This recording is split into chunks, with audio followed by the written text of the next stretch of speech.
Miércoles, como es habitual, ¿no? Conferencia de prensa tras una nueva sesión del Consejo de Ministros. Nos vamos a la sede de la PCM. Habla el jefe del gabinete, Zabala. Adelante.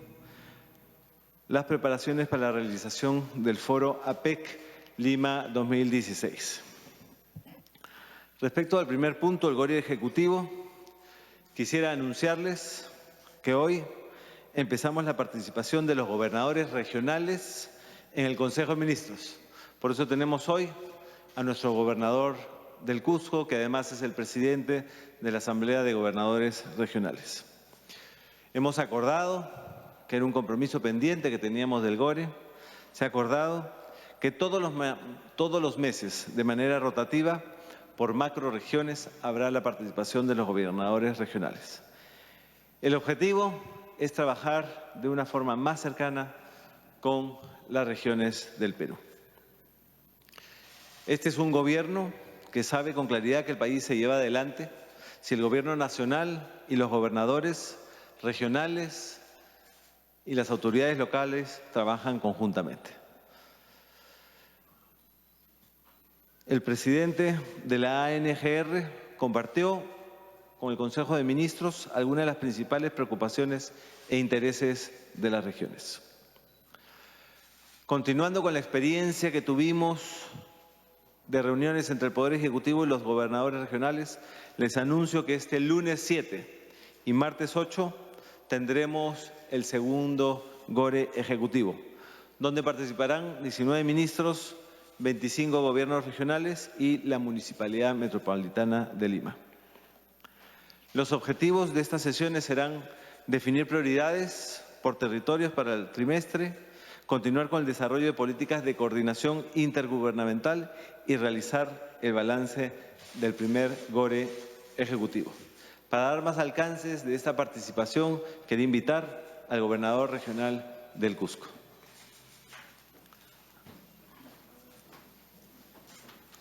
Muy buenas tardes con todos. Nosotros, al empezar este gobierno nacional y en la etapa de la segunda vuelta electoral, habíamos propuesto al nuevo gobierno establecer espacios de diálogo entre el gobierno nacional y los gobiernos regionales. En una primera propuesta estuvieron la creación de un nuevo Ministerio de Apoyo a las Regiones, un Ministerio de Descentralización y además un espacio en el Consejo de Ministros de la representación de los gobiernos regionales. Yo agradezco al Gobierno Nacional, en la persona del Premier de la República, haber creado ya este espacio. La participación directa del gobierno, de los gobiernos regionales del país en el Consejo de Ministros, que ha servido para compartir la experiencia de decir cuánto estamos avanzando en el tema de descentralización, en el tema de gobernabilidad, y ustedes no pueden olvidar que los principales conflictos sociales se originan en el interior del país. Esa preocupación ha hecho que el día de hoy conversemos con las distintas carteras ministeriales, el propio Premier y el Presidente de la República, sobre preocupaciones que hay en la región sur, centro y norte del país. Al igual que esto, el GORE ejecutivo, debo decirles, estamos satisfechos de un espacio creado por este gobierno, como es el GORE ejecutivo. GORE ejecutivo significa más de 100 reuniones entre gobiernos regionales y los ministerios de la República, que hacen que muchos gobernadores que no han accedido todavía a una reunión directa con los ministerios puedan posibilitar gestionar destraves administrativos, destraves técnicos de proyectos de inversión y generar competencias en las regiones, lo que significa que muchos gobiernos regionales hoy estamos satisfechos de ese espacio, que además va a solucionar muchas dificultades en cuanto a inversión pública en nuestro país.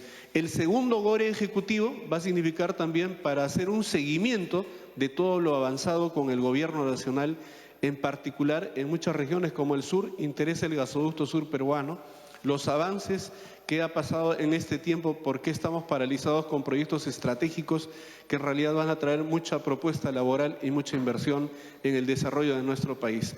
Este segundo GORE ejecutivo también ha servido para que nosotros propongamos al gobierno nacional la presencia de los gobiernos locales.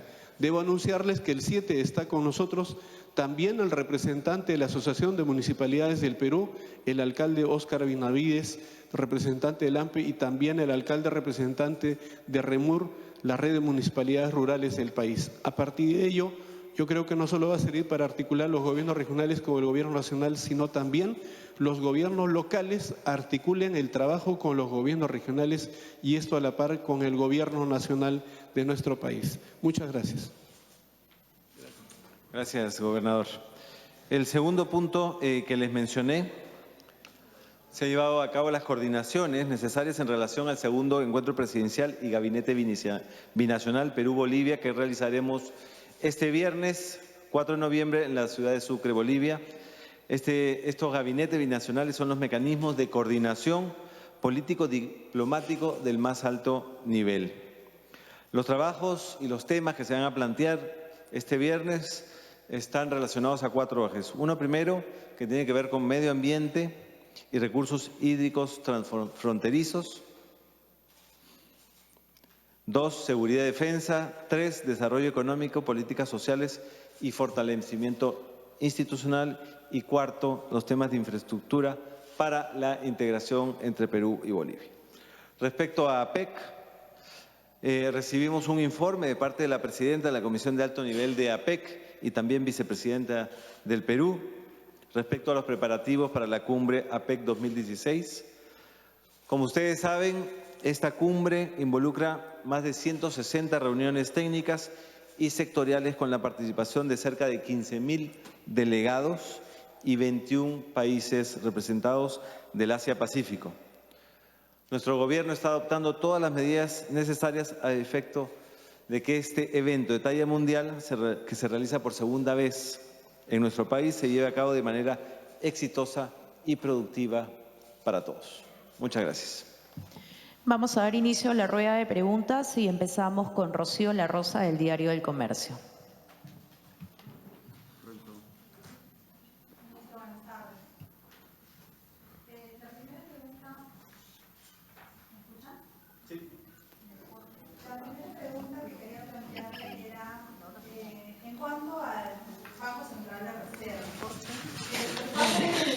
Hay una especie de opinión dividida en el Ejecutivo y se lo digo por qué, ¿no?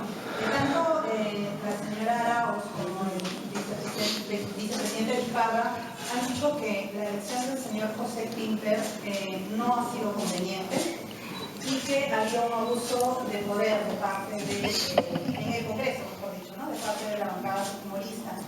En tanto que usted y el ministro Torne han señalado que está asegurada la política monetaria aún con el nombramiento del señor Klimper. Mi pregunta era, ¿cuál es la posición final del Ejecutivo? Porque a ver.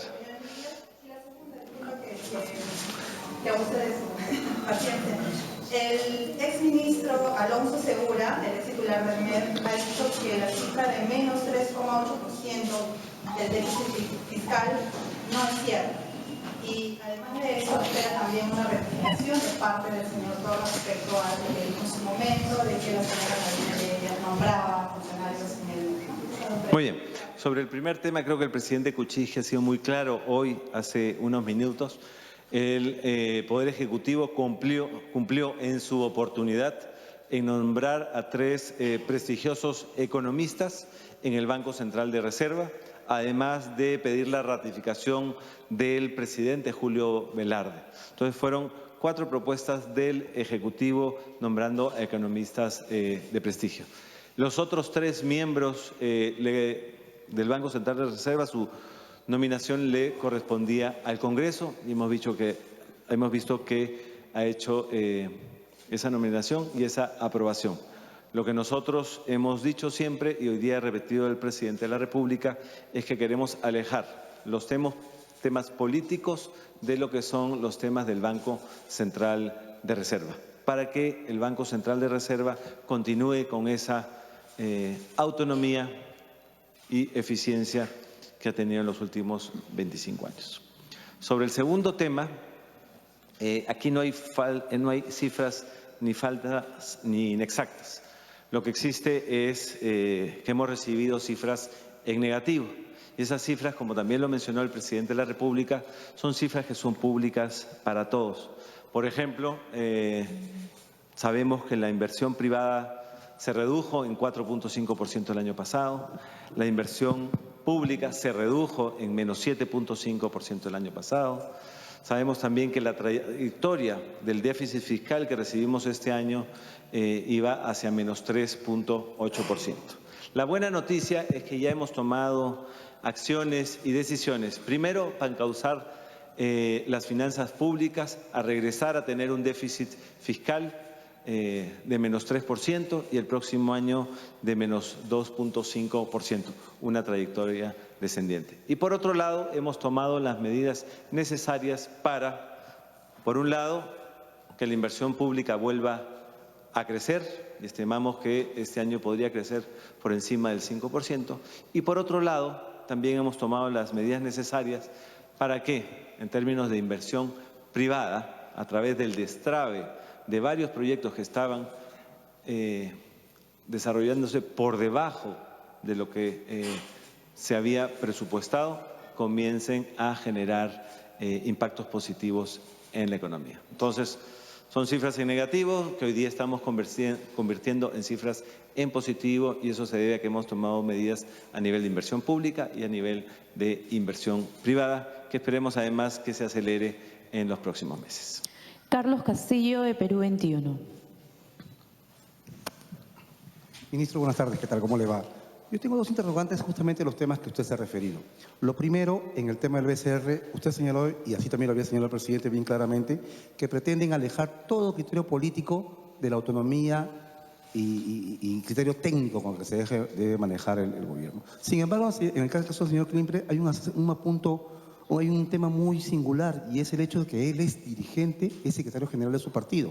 Entonces, yo quisiera preguntarle si el gobierno, usted es el vocero del gobierno, puede invocar una reflexión al Congreso de la República para que se pueda revisar este asunto, justamente viendo ese criterio político que hay y que estoy seguro que le preocupa. El segundo aspecto es el tema de las cifras que ha señalado. Estas discrepancias que hay con el exministro Alonso Segura, que lo ha mencionado. ¿Y por qué le pregunto el tema? Porque hace un instante la señora Nadine Heredia ha utilizado nuevamente los tweets para referirse justamente a este asunto, acusando que están actuando irresponsablemente, dando cifras inexactas, y dice que eso afecta a la economía. Y está señalando también que ustedes se están sometiendo a lo que señala la mayoría fujimorista, y que eso es grave para el país. Yo quería sus temas puntuales en esos interrogantes. A ver, creo que voy a repetir lo que dije, pero es en términos del BCR, sí, como Ejecutivo queremos que continúe siendo una institución técnica y de alto prestigio. Y por eso sí consideramos que los temas políticos tienen que quedarse fuera de lo que es el directorio del Banco Central de Reserva.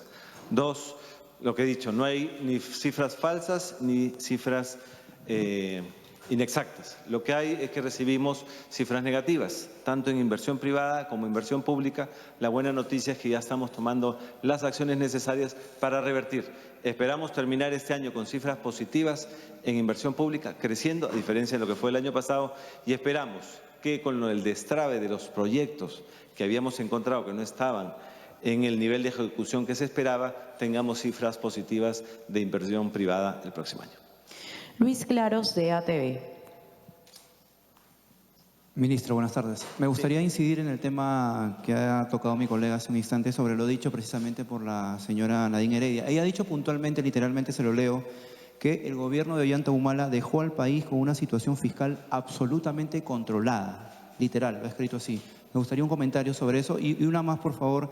En la anterior ceremonia que ha habido en Palacio, hablando ya del tema de justicia, de este acuerdo nacional que se acaba de firmar, el presidente Pedro Pablo Kuczynski señaló que se requieren más recursos precisamente para ver este tema integral de la justicia, pero que por el momento no se contaban con estos recursos o que no había muchos recursos. La pregunta puntual es, ¿de qué dinero estamos hablando o cuánto se necesita en todo caso para impulsar este nuevo sistema de justicia, por llamarlo de alguna forma, y si se cuenta o no con ese dinero? Gracias. Volviendo al tema, repitiendo, lo que hemos encontrado es una situación negativa. Había una trayectoria del déficit fiscal que iba hacia menos 3.8, desde menos 3.3 a menos 3.8, ya se tomaron las decisiones correspondientes para regresar a niveles de menos 3%. Entonces, por ahí yo creo que estamos ya encauzados. Dos, sobre el acuerdo por la justicia, no solo tenemos que pensar en términos de recursos. Creemos que sí, se van a necesitar mayores recursos para mejorar el sistema de justicia, pero más importante que eso es, 1, utilizar mejor los recursos que ya existen y 2, coordinar ese sistema, Poder Judicial, Ministerio Público, Ministerio de Justicia, magistratura, etcétera, para asegurar que tenemos un sistema sólido y que no nos vuelva a pasar la situación de estos 2 jueces que finalmente dejaron en libertad un trabajo de semanas, varios meses que había hecho el Ministerio del Interior. Entonces, el acuerdo de justicia está pensado en términos de mayor efectividad, en términos de reducir la criminalidad en el Perú y también en términos de tener una mayor predictibilidad del sistema de justicia para beneficio del ciudadano. Ana Lescano, del diario El Correo.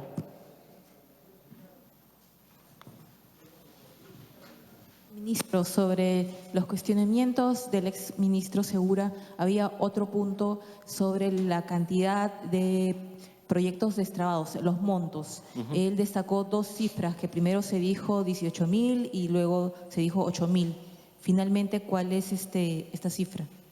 A ver, lo que tenemos ahí es que hay 12 grandes proyectos y lo que hemos visto es que esos proyectos no estaban andando al ritmo que se hubiera querido. Hoy día, por ejemplo, el vicepresidente y ministro de Transporte mencionó el caso, por ejemplo, de la línea 2, donde en verdad deberíamos haber avanzado, digamos, a ritmo de 5 o 6 kilómetros por año y lamentablemente solo hemos avanzado 1 kilómetro. También mencionó que estaba pensado hacer 35 estaciones y en el momento llevábamos 2 años de ejecución y no se había adelantado. Entonces la cifra es la que se menciona en el documento.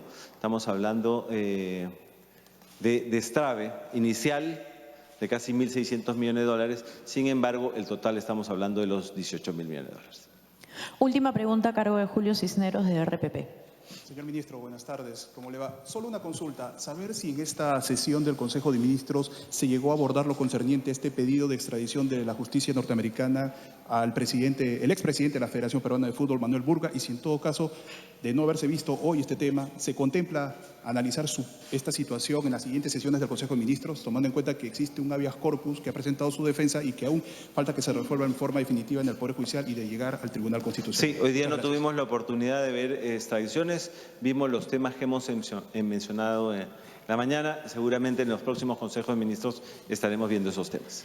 Muy bien, señores periodistas, agradecemos a todos por su presencia. La conferencia de prensa ha concluido. Pero podemos hacer una foto con el presidente regional. Ay, sí. Por favor, presidente regional.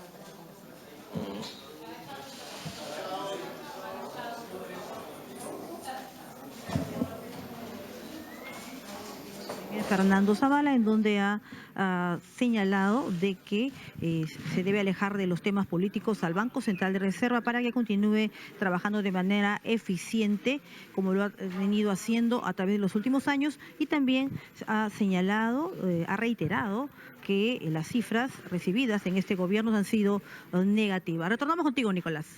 Gracias, muy amable. Y luego la conferencia de prensa posterior, como es habitual, ¿no? Luego de cada sesión, los miércoles de una nueva sesión del Consejo de Ministros. Gracias a María Elena Guayascu.